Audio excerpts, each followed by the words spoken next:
start a topic. Today's topic is law of demand. Means कि जो demand है उसकी क्या लॉ है, वो किस तरीके से काम करता है. तो फर्स्ट ऑफ ऑल हम मीनिंग देखेंगे. सो इसका मीनिंग क्या कह रहा है? There is inverse relationship between price and quantity demanded. मतलब कि इनवर्स का मतलब क्या होता है? जो हमने ये हाईलाइट किया हुआ पॉइंट इनवर्स, इसका मतलब क्या होता है कि उल्टा रिलेशनशिप है. Note down please. क्या है? उल्टा relationship. Means the higher price the lower is quantity demanded. मतलब अगर प्राइस की जो हमारा प्राइस है वो हाई है तो हमारा डिमांड क्या हो जाएगा? लो हो जाएगा. फॉर एग्जाम्पल जैसे कि आप अगर एक ये मतलब मार्केट खरीदने जाते हो तो इसकी प्राइस थी 10 रुपीज, तो आपने खरीदा दो मार्कर खरीदा, ठीक है. बट अब जब इसकी प्राइस होगी 20 तो आप क्या खरीद रहे हो? एक ही मार्कर खरीद रहे हो कि नहीं मेरे पास इतना बजट नहीं है, I will by only one. Right. तो इससे क्या हुआ? इनवर्स उल्टा, प्राइस के बढ़ने से डिमांड कम हो गई. राइट. अब सेकेंड पॉइंट क्या कह रहा है? The lower price the higher is quantity demanded. अब जैसे प्राइस घट जाएगा, जैसे कि आज के डेट में जो हमारे पीछे टैक्सेस कम हुए थे तो लोगों ने जल्दी जल्दी मोबाइल एक्सेसरीज और होम अप्लायंसेस जैसे कि वॉशिंग मशीन, फ्रिज वगैरह क्या करता है जल्दी जल्दी खरीद लिया था दिवाली पे जो ऑफर चल रहे थे. राइट. तो उससे क्या होता है? प्राइस लो हुई थी और डिमांड क्या हो गई थी? बिल्कुल हाई. जैसे कि हमने यहाँ पे शो कराया हुआ है एरो में, price high demand low, price low and demand high. Right. अब इसको हम एक टेबल के एक्सप्लेनेशन के हिसाब से देखेंगे कि जैसे ये प्राइजेस हैं, जब एक कमोडिटी की एक्स कमोडिटी ली हुई है हमने, ये COM कमोडिटी का रेफर करता है कि जब 2 रुपए की थी वो चीज तो कितना बाई कर रहे थे हम? कितना खरीदे थे? 5 खरीद रहे थे. राइट. फिर उसकी जब 4 रुपए हुई तो हमने कितने खरीदे? 4, मतलब इक्वल 1. अब देखो यहां से क्या हो रहा है? एक एक चीजें 1 रुपए मतलब 1 यूनिट क्या हो रही है? माइनस होते जा रही है. राइट. अब जब 6 रुपए की प्राइस हुई तो कितने का खरीदा हमने? 3 ही खरीदे. ठीक है. फिर जब 8 रुपए का प्राइस हो गया किसी कमोडिटी का तो हमने सिर्फ 2 खरीदा, और 10 रुपए का हुआ तो ओनली 1 पे आके हम रुक गए.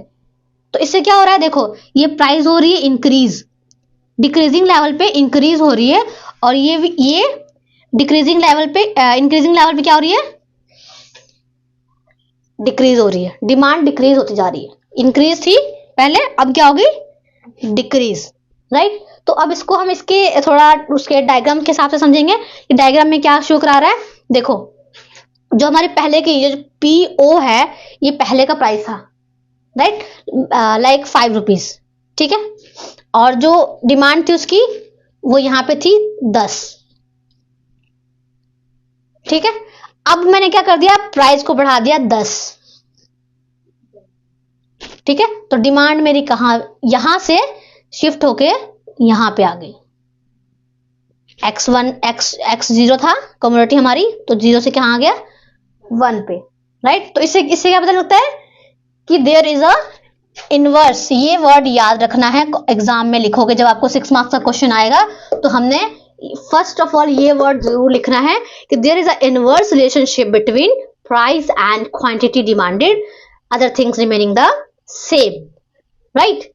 अब इसके अजम्पशंस हैं कि क्या क्या मान्यताएं हैं. जब हम लॉ ऑफ डिमांड करेंगे तो उसमें हम उन लोगों ने जो ऑथर्स ने क्या क्या मान्यताएं दी हुई हैं. अजम्पशंस का मीन्स मान्यताएं.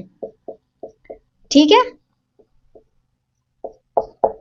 फर्स्ट ऑफ ऑल क्या कह रहा है? No change in income. वो मान रहा है कि जैसे कि इनकम उसकी 10 रुपए थी तो 10 ही रहेगी, 100 इनकम है तो 100 ही रहेगी. राइट. अब सेकंड क्या कह रहा है? No change in price. जो प्राइस है कमोडिटी की वो भी चेंज नहीं होती, सालों साल 10 साल 15 साल वही रहती है, बट एक्चुअल में ऐसा नहीं होता. Right.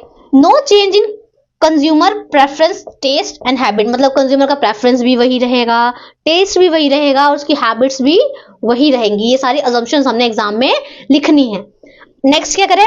Exception of consumer, no change in price. मतलब कंज्यूमर एक्सपेक्ट करता है कि जो प्राइस अभी चल रहा है वो ही बाद में चलेगा, तभी हमारा लॉ ऑफ डिमांड काम करेगा. अगर ये अजम्पशंस नहीं लागू हो रही हैं तो हमारा लॉ ऑफ डिमांड काम नहीं करेगा. राइट. अगला क्या कहता है? Value of wealth is same. जो उसकी वेल्थ की वैल्यू थी, जो भी उसके पास उसका नेटवर्थ था वो बिल्कुल सेम रहेगा. Next, no change in distribution of income, जो इनकम डिस्ट्रीब्यूट होती है कंपनी में, कंट्री में, वो सेम रहेगी, कोई चेंज नहीं आएगा। And next one is consumer is rational, consumer बहुत समझदार है, वो बहुत समझदारी से अपने पैसे खर्च करता है। पर क्या ऐसा होता है? राइट, ऐसा कुछ सीन नहीं है। अदर नेक्स्ट क्या है, last one, commodity is normal, कहता है कमोडिटी जो है, हमने जो एक कमोडिटी रखी वो भी नॉर्मल रहेगी, उसमें कोई दिस दैट वाला पंगा नहीं रहेगा। क्लियर? सो ये हमने आज अपना कवर कर लिया लॉ ऑफ डिमांड। अब जब एग्जाम्स में, जैसे कि 12th की बोर्ड में एग्जाम में जो अब आप लिखोगे कॉमर्स के पेपर में, तो फर्स्ट ऑफ ऑल आपने क्या देना है, पहले देनी है आपने डिमांड की मीनिंग कि व्हाट इज डिमांड। अब डिमांड में 3 चीजें आती हैं, desire, want and demand. Next पिछले लेक्चर हमने किया था, क्या डिजायर क्या होती है, हम चाह रहे हैं उसको खरीदना पर हमारे पास पैसे नहीं है। और वांट का मतलब क्या है, मैं चाह भी रही हूँ खरीदना और पैसे भी हैं पर अभी उस पर इन्वेस्ट करने की नहीं सोच रही हूँ। For example I have 10 lakh rupees, ठीक है, तो मैं सोचती हूँ कि चलो मैं एक अच्छी सी बाइक ले लूँ, पर ठीक है मेरे पास पैसे भी हैं और मैं ले भी सकती हूँ, पर मैं सोच नहीं, वो पैसे मैं कहीं और इन्वेस्ट कर दूंगी तो मेरा क्या हो जाएगा, और काम बन जाएगा, या अगर मैंने कहीं इन्वेस्टमेंट में डाले पैसे तो वो मुझे बाद में प्रॉफिट देगा एज कम्पेयर टू मैं बाइक में इन्वेस्ट करूँ तो। क्लियर? तो और डिमांड एक्चुअल में होता है कि मेरे पास पैसे भी हैं, मेरे पास वांट भी है, मैं चाहती भी खरीदना, और डिजायर भी है, और मैंने उसको खरीद लिया, मैं स्पेंड करने जा रही हूँ, उस पर पैसे लगाने जा रही हूँ, उसको बोलते हैं डिमांड। फिर वो लॉ ऑफ डिमांड कहाँ काम करेगा, यहाँ पे। ठीक है, तो 2 चीज मेन है इसमें, क्या, एक तो प्राइस और एक उसकी क्वांटिटी। क्लियर?